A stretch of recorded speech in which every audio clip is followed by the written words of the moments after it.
Um texto do livro da coleção Fonte Viva, Caminho, Verdade e Vida, de Chico Xavier, pelo Espírito Emmanuel. O título é Tudo Novo.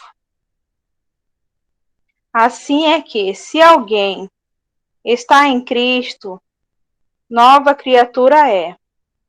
As coisas velhas já passaram, eis que tudo se fez novo. Paulo, 2 Coríntios 5:17. É muito comum observarmos crentes inquietos, utilizando recursos sagrados da oração para que se perpetuem situações injustificáveis, tão só porque envolve certas vantagens imediatas para as suas preocupações egoísticas. Semelhante atitude mental constitui resolução muito grave. Cristo ensinou a paciência e a tolerância, mas nunca determinou que seus discípulos estabelecessem acordo com os erros que infelicitam o mundo. Em face dessa decisão, foi à cruz e legou o último testemunho de não violência, mas também de não acomodação com as trevas em que se compraz a maioria das criaturas.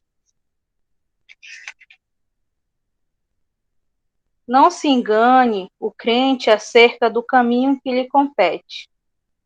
Em Cristo, tudo se deve ser renovado. O passado delituoso estará morto.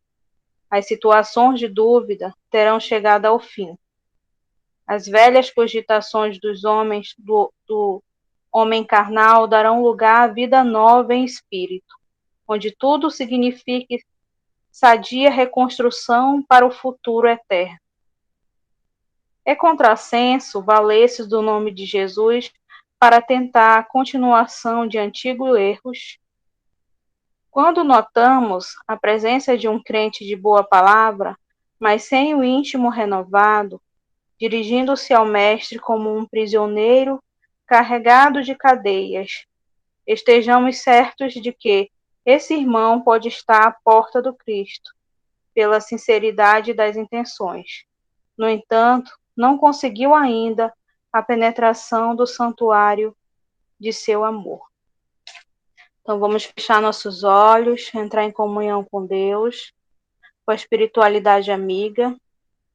Agradecemos pela oportunidade de estarmos sempre nos melhorando cada vez mais, através dos ensinamentos do Evangelho, através dos ensinamentos do Espiritismo, que nos traz esclarecimento. E pedimos a Deus, ao nosso Pai maior, ao nosso guia maior também, que é o nosso irmão Jesus, para que todos esses ensinamentos da espiritualidade, que tão bondosamente veio através do Espiritismo trazer para o nosso conhecimento, que possamos conseguir praticá-los cada vez mais, tornando assim o Evangelho fortalecido dentro de nós, nos tornando assim espíritos mais evoluídos, nos tornando assim pessoas e seres humanos melhores. Que Deus abençoe a todos, abençoe a palestra de hoje, que possamos nos iluminar com as palavras e seguir o caminho de Deus. Que assim seja. Eu vou passar a palavra agora para a Flávia, que vai fazer a palestra com o tema A Importância do Evangelho no Lar. Ai, obrigada, gente. Que possamos tirar bom proveito dos ensinamentos de hoje, né? Todos nós. E hoje vamos falar, então, de duas coisas muito preciosas na nossa vida, né? Que são o nosso lar e o Evangelho, né? A junção de duas coisas tão importantes, né? O Evangelho, que foi essa joia que Jesus deixou de presente para nós, né? E que vai se perpetuar aí por todas as transições planetárias e nunca vai deixar de ser uma coisa atual, né? e a nossa casa, que é o nosso berço, né? Nossa primeira escola, a escola mais importante da nossa vida, da nossa encarnação. Então, temos aí o Evangelho no Lar, uma tarefa tão importante, um instrumento tão rico de crescimento, de aprendizado, de proteção, né, que só nos traz coisas boas e benefícios, né, só nos traz benefícios, ok? Então, vamos lá, eu gosto sempre de achar o significado da palavra, né, eu gosto sempre de procurar. Então, o Evangelho, ele vem de duas palavras gregas que significam, né, é o eu, que significa bom, e angelion, que significa mensagem, notícia ou nova. Ou seja, o evangelho é a boa nova, né, que a gente tanto fala, tanto escuta falar nos livros espíritas aí. O que é a boa nova? A boa nova é o evangelho de Jesus. E o evangelho de Jesus, ele está em todas as religiões, né, não é só no espiritismo. Então, todas as religiões estudam o evangelho, né, existem contradições acerca de passagens, né, de palavras, mas tem uma coisa que nenhuma religião duvida, que é a moral do Cristo, né, que é a mensagem, a pureza do Cristo, a grandiosidade do Cristo e tudo de bom e de moral que ele traz dentro do Evangelho.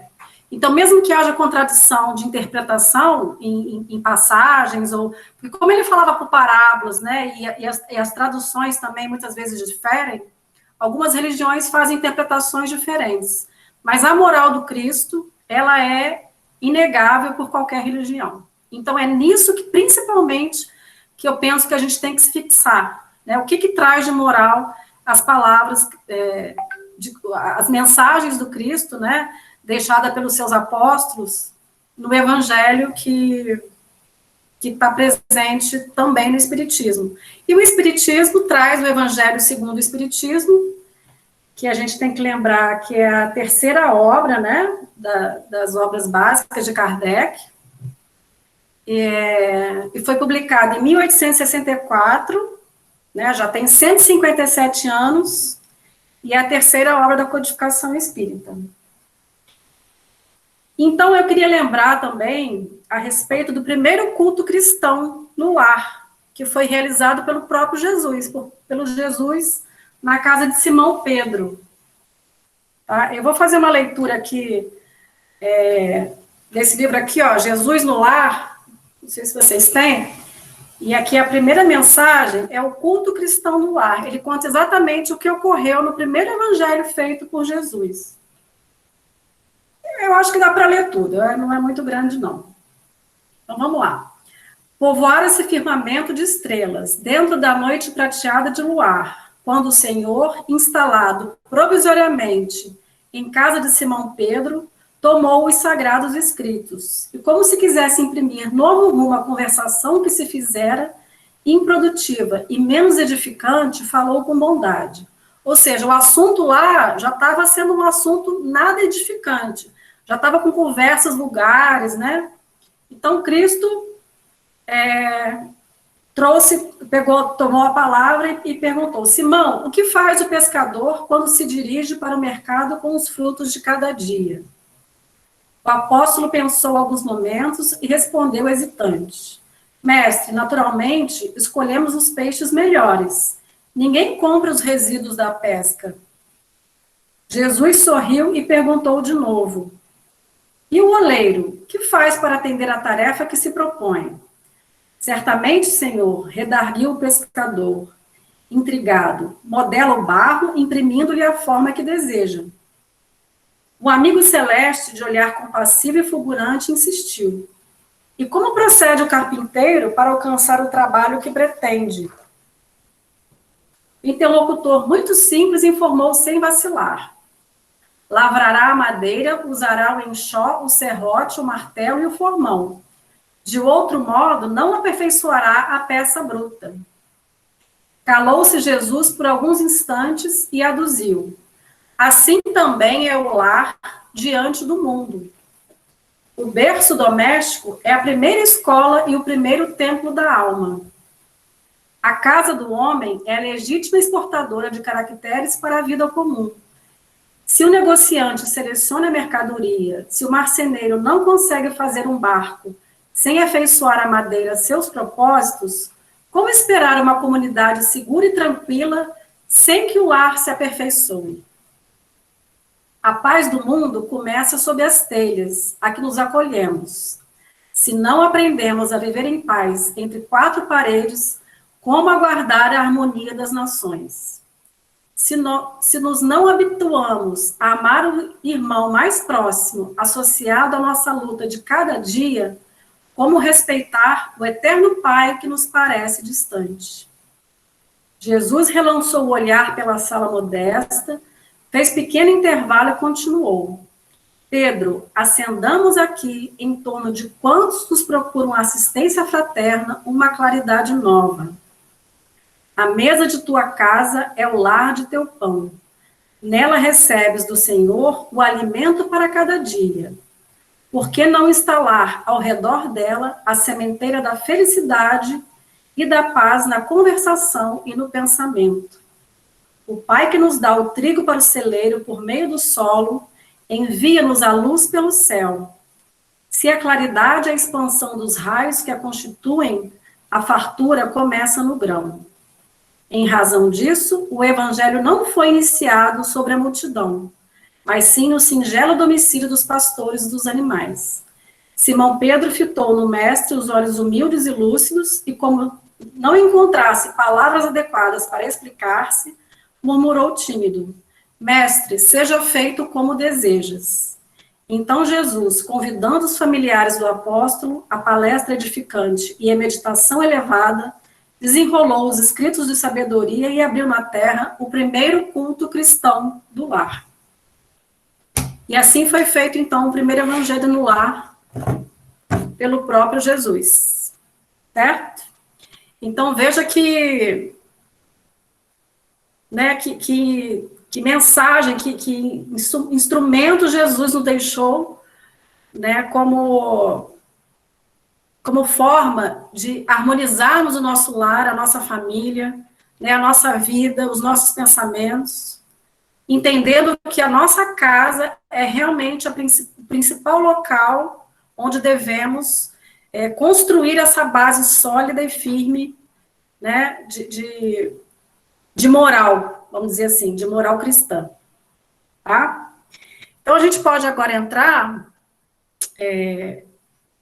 O que é o evangelho no lar? Né? Vamos entrar mais na parte prática do que é o evangelho, quais são os objetivos, né? Quais são os benefícios e como realizar o evangelho no lar. Eu acho que muita gente aqui, acho que a maioria aqui já realiza o evangelho no lar, mas a gente pode rever, né? Tirar algumas dúvidas.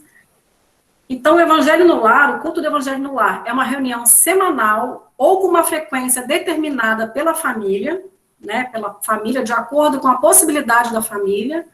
Pode-se fazer mais de uma vez na semana? Pode, vai depender de se a família tiver condição de se reunir, né? Mas uma vez por semana já é o suficiente, certo?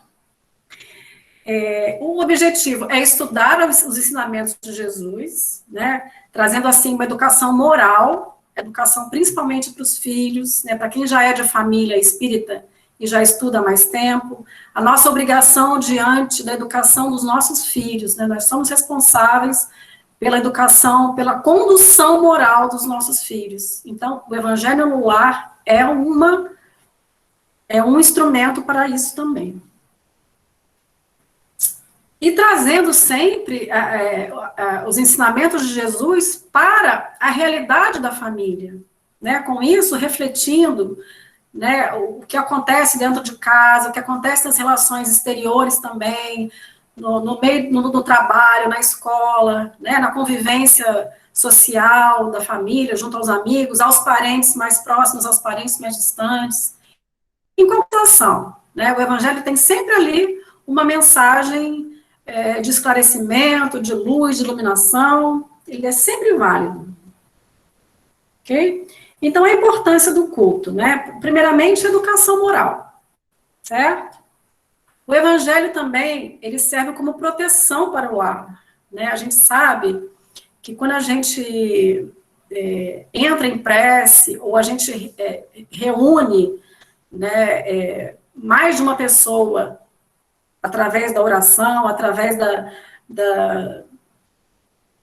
intenção, né, de estudar as morais do Cristo, ou falar de Cristo, falar de coisas boas, e a gente atrai também esses espíritos superiores que certamente farão uma proteção para o nosso lar.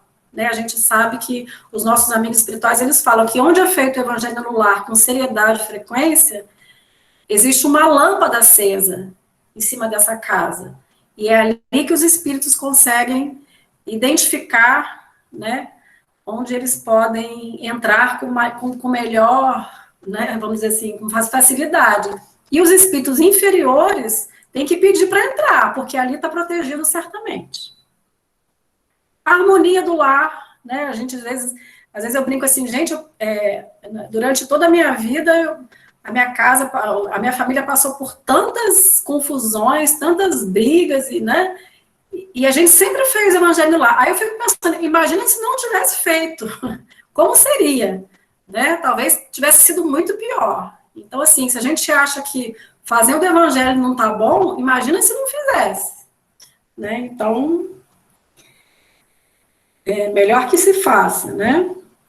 E além de prevenção e tratamento de obsessões que porventura estejam entre os familiares. Né? Então, são esses os benefícios que o evangelho no lar nos traz. Né? Então, tudo que a gente consegue também na casa espírita, né, nas reuniões da casa espírita, aquele clima que existe na casa espírita em função das reuniões ocorridas, das palestras, né, dos trabalhadores espirituais, a gente consegue também trazer isso para o nosso lar, se esse evangelho é feito com frequência e com seriedade.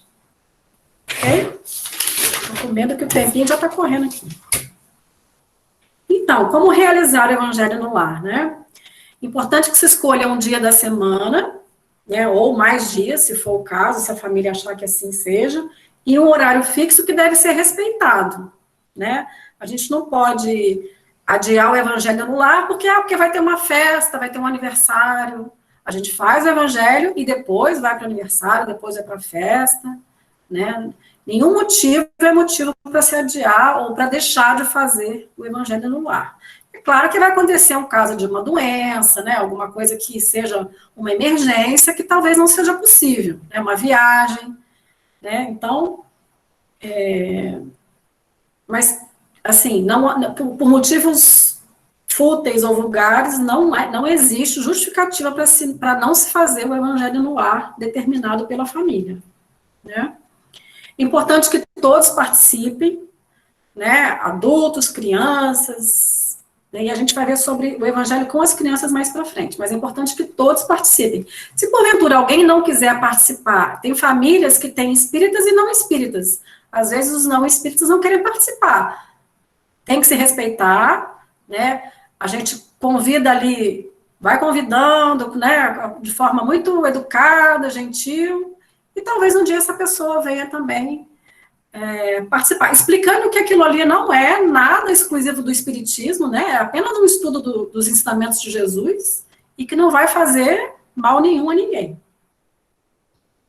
Eu penso assim, o ambiente para o evangelho no lar, ele preferencialmente tem que estar organizado, né, eu gosto de fazer o evangelho num lugar organizado, num lugar limpo, né, porque eu penso que traz uma harmonia melhor, né, você chegar e fazer num lugar todo bagunçado, todo sujo, né, eu não acho legal, eu penso que seja ideal que se seja sentado em torno da mesa, ou na sala, no sofá, né, eu evito fazer deitada, porque às vezes deitada a gente acaba caindo no sono, né, então tem umas coisas assim que a gente precisa se atentar. E aí é muito simples, né, a gente faz uma leitura preparatória, que pode ser o Pão Nosso, esses livros que a gente faz, que a gente tem aí, Caminho, Verdade e Vida, né, e tantos outros aí que o Espiritismo tem sobrando, né, com leituras com mensagens relativamente curtas, né, que pode-se fazer o comentário da leitura ou não, né? E já passar para a prece inicial, uma prece simples, uma prece de coração, uma prece sincera, ok? E aí, então, a gente passa para a leitura do Evangelho, que pode ser feita também de forma aleatória, abre-se uma página de forma aleatória, ou faz-se de forma sistemática, do início ao fim, depois, quando acabar, volta do início ao fim, né? Porque por mais que você leia 200 vezes, sempre vai ter um aprendizado novo, sempre vai ter uma reflexão diferente, sempre vai ter uma interpretação ou uma coisinha que vai chegar de novidade. Em relação às crianças, é importante que se faça uma adaptação para essas crianças, porque muitas vezes o texto já é complicado, né? Já é complexo, o assunto, a conversa. Então, essas crianças vão ficar entediadas, não vão se interessar. Muitas vezes pode-se fazer a leitura de um livro infantil, com uma mensagem, né, de Cristo também, para as crianças, ali inicialmente, e após isso faz a leitura do Evangelho para os adultos. É uma forma. Se for criança muito pequenininha, o que pode ser feito? Traz a criança para perto, pede para ela ficar fazendo um desenho. Ah, desenha agora coisas boas, desenha como fazer o bem, né? E se for um bebezinho, ele simplesmente vai ficar ali, vai acompanhar, vai dormir, né? O que também não é ruim, tá? Então, assim, acho que a família tem que encontrar uma forma de incluir as crianças no Evangelho no lar. Outra coisa importante, não são desejáveis manifestações mediúnicas durante o Evangelho. O objetivo não é esse, né? Se isso ocorrer, tem que se tomar os cuidados, buscando principalmente uma casa espírita, uma orientação no centro espírita, para que isso não ocorra, certo? Não é desejável. Se alguém tem mediunidade ostensiva, né, que busque, então, a educação mediúnica, que se controle, para que isso não ocorra durante o Evangelho no ar, tá? O comentário tem que ser breve, né, não pode ser uma coisa muito profunda, é um comentário, deixar que todos participem, que todos comentem, dêem sua opinião, né, certamente vão surgir, assim, comentários que talvez destoem um pouco, então a pessoa que tem mais experiência, no final, dá aquela orientação que realmente seja correta em relação à mensagem lida, né.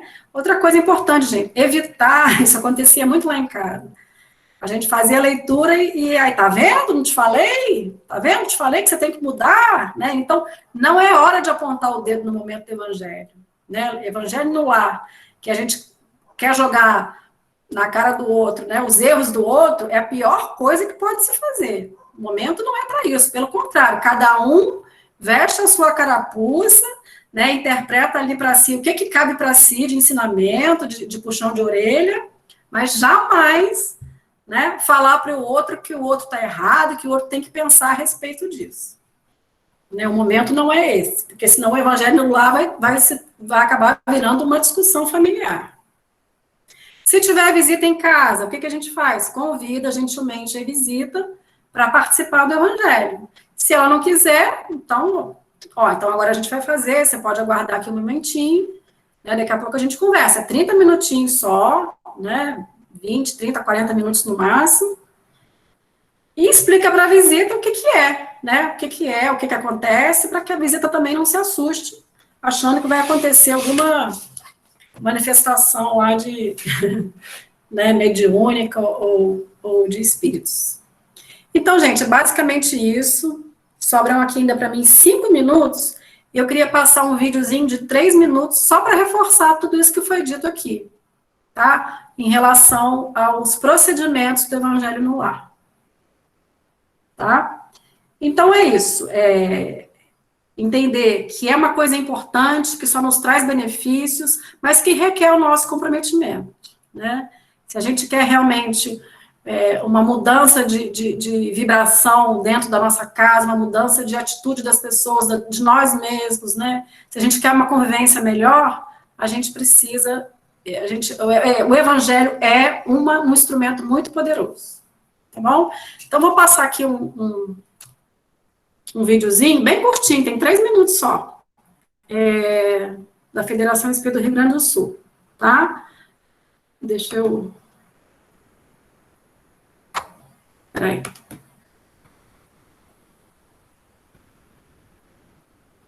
Vamos ver se vai dar certo, né? Porque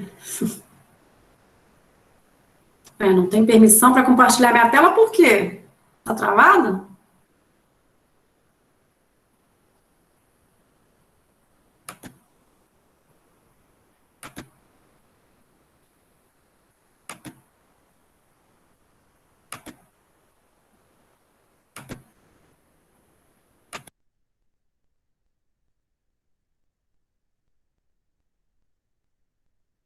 Participar da campanha O Evangelho no Lar e no Coração. Faça e ensine a fazer. Amplie o bem que existe em você. O Evangelho no Lar é um encontro semanal com o objetivo de reunir a família em torno dos ensinamentos de Jesus, à luz da doutrina espírita, sob a assistência dos benfeitores espirituais. O espírito Bezerra de Menezes afirma que o Evangelho no Lar é Cristo falando ao coração. Então, como fazer? Escolha um dia da semana no horário em que a família possa se reunir durante mais ou menos 30 minutos. Crianças também podem participar, assim como os visitantes ocasionais. Caso esses visitantes não sejam espíritas, devem ser convidados e esclarecidos sobre a finalidade da reunião. O Evangelho no Lar pode ser realizado por uma só pessoa e o roteiro a ser seguido é o mesmo. É recomendado deixar sobre a mesa uma jarra ou um copo com água para cada participante, a fim de ser magnetizada pelos benfeitores espirituais. Roteiro para a reunião. Inicie com uma prece simples e espontânea. Faça a leitura do Evangelho segundo o Espiritismo. Comece desde o prefácio, lendo 1 ou 2 itens em sequência ou de forma aleatória. Leia de forma clara e pausada, proporcionando um momento de reflexão para todos os presentes. Comentários sobre o texto lido devem ser breves e contando com a participação dos presentes, deixando claro o ensino moral aplicado às situações do dia a dia. Após, faça preces pelo próprio lar, pelos parentes, pelos amigos e por todos os que estão ligados à família, encarnados e desencarnados, pela comunidade, por todos os que governam e administram, pelo país e pela paz no planeta. Peça que a água seja magnetizada pelos benfeitores espirituais. Encerre com uma prece simples, sincera e preferencialmente espontânea, agradecendo a Deus, Jesus e aos bons espíritos. Após a prece, beba a água magnetizada. Lembre-se que a prática do Evangelho no Lar não deve ser transformada em reunião mediúnica. Toda intuição e inspiração que possam ocorrer devem ficar no campo dos comentários gerais no momento oportuno. Paz no lar, paz na humanidade. Participe da campanha O Evangelho no Lar e no Coração. Amplie o bem que existe em você. Faça e ensine a fazer. Saiba mais em...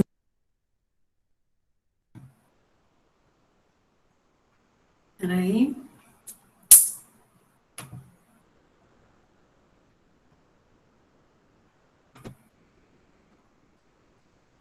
Então é isso, pessoal. Acho que ficou bem claro. Espero que tenha ficado bem claro, né? A importância, reforçar a importância do Evangelho, os benefícios, e a importância também da gente divulgar, né, esse bem tão grande que Jesus deixou de presente para a gente, né? Então, muito obrigada a todos. Tenhamos todos aí uma boa noite.